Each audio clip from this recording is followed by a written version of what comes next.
முன்னேற்றம் தானே நடக்கும். அதை பத்தி கேட்காதீங்க. போன வருஷத்தை விட இப்போ எங்க பாக்கு விளைச்சல் 10% அதிகம். ஒரே ஒரு போர்ல இருந்துதான் நாங்க 3 ஏக்கரை பார்த்துக்கிட்டோம். முழு வறட்சி இருந்துச்சு. ஒரு மரத்துக்கு ஒரு பெட்டி தான் கிடைக்கும்.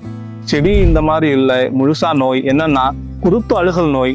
எங்களுக்கு எவ்வளவு வெயில் அடிச்சாலும் எங்க தோட்டம் எந்த காரணத்தாலையும் நுனி ஓரம் காய வாய்ப்பே இல்லை. வணக்கம் விவசாய நண்பர்களே, என் பேரு உமேஷ்.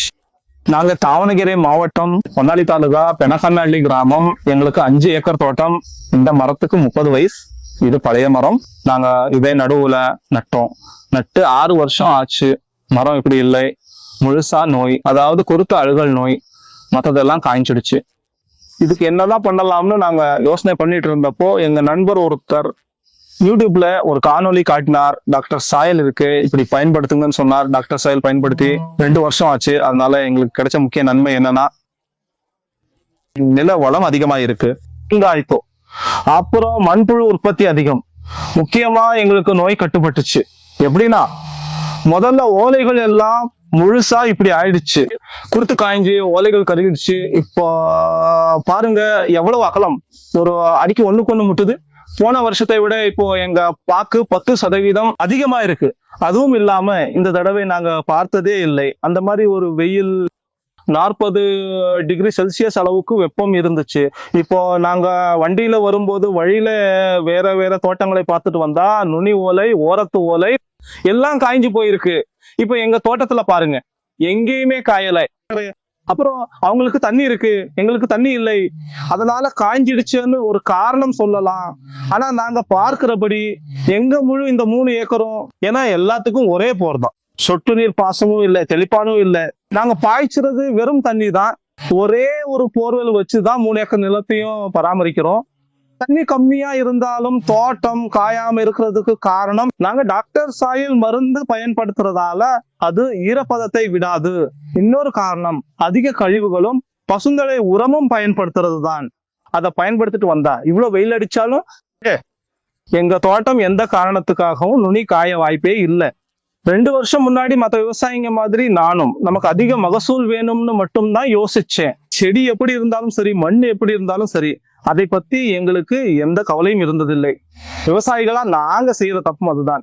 அப்புறம் நாங்க எப்போ டாக்டர் சாயில் காணொலியை பார்க்க ஆரம்பிச்சோமோ அதுக்கப்புறம் எங்களுக்கு செடி ஆரோக்கியமா இருக்கணுங்கிறது தான் முக்கியமாச்சு.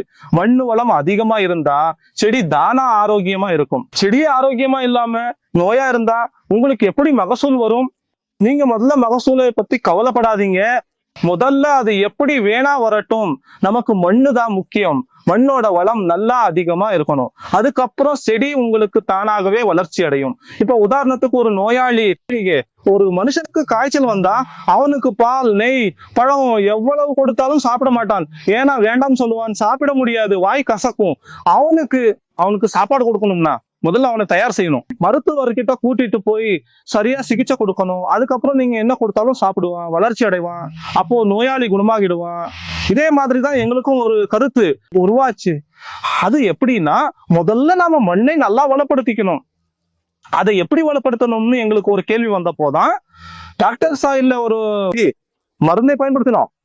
அப்புறம் அதை மட்டுமே செய்யுங்கன்னு நாங்க சொல்லல, அதையும் செய்யுங்க. கூடவே எங்களுக்கு தெரிஞ்ச பசுந்தழை உரத்தையும் பயன்படுத்துங்க, வாழையை நடுங்க. அதுக்கப்புறம் என்ன செய்யணும்னு பார்த்தா உழவில்ல பண்றதுதான் முக்கியம். 2 வருஷத்துக்கு முன்னாடி நான் அதே தப்ப செஞ்சேன். வருஷத்துக்கு 4 தடவை ஏர் ஓட்டிட்டு இருந்தேன். அப்புறம் இவங்க எந்த காரணத்துக்காகவும் வயலை உழாதீங்க, உழவில்லாம பண்ணுங்கன்னு சொன்னாங்க. நாங்க வருஷத்துக்கு ஒரு தடவை மூடாக்கு போடுறோம். மூடாக்கு போடுற கருவில தான், அது ஒரு சின்ன ரோட்டரி.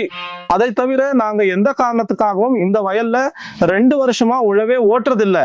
எப்படி கூட்டுவீங்கன்னு ஒரு கேள்வி வந்துச்சு. பாக்கு விழுந்தா புல்லுக்குள்ள தெரியாதேன்னப்போ மூடாக்கு போடுங்கன்னு சொன்னாங்க.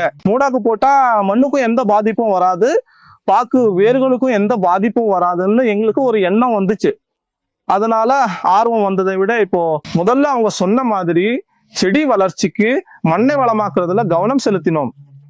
மண்ணோட வளத்துல கவனம் வச்சதும் தானாவே செடிங்களை பாருங்க. இந்த மாதிரி இது 2 வருஷம் 6 வருஷத்து செடி. அதோட தண்டு பகுதியை பாருங்க எப்படி இருக்குன்னு. இது நல்லா ஆரோக்கியமா வந்துச்சு. ஆரோக்கியம் வந்தா தானாவே முன்னேற்றம் ஆகியே ஆகும். அதை பத்தி இனி கேள்வியே இல்லை. ஆரோக்கியமா இருந்தா வளர்ச்சி கண்டிப்பா வரும். இந்த மருந்துக்கு 2 வருஷம் முன்னாடி எங்களுக்கு இருந்த பெரிய சிக்கல் பாக்கு உதிர்றதுதான். ரொம்ப அதிகமா உதிரும். ஒவ்வொரு மரத்துல இருந்தும் ஒரு வெட்டி அளவு கொட்டும். அப்புறம் பாக்குல முழுசா வெடிப்பு இருந்தது. அதை பத்தி யோசிச்ச ஐயா கிட்ட கேட்டேன். பாருங்க, எங்களுக்கு பாக்கு உதிர சிக்கல் ரொம்ப பெருசா இருக்கு, என்ன பண்றதுன்னே தெரியல, பாக்கு உதிர்றதை நிறுத்தணும்னு சொன்னப்போ இதுக்கு டாக்டர் சாயில் பயன்படுத்துங்கன்னு சொன்னாங்க. அப்போ எங்களுக்கு பாக்கு உதிர்றது கட்டுப்பாட்டுக்கு வந்துச்சு. முழுசா கட்டுப்பாட்டுக்கு வந்துச்சு. முழு தோட்டத்தையும் பாருங்க, இந்த 3 ஏக்கர்ல ஒரு பாக்கு கூட உதிரல, வெடிப்பும் இல்ல. எங்களுக்கு இது ரொம்ப உதவியா இருக்கு.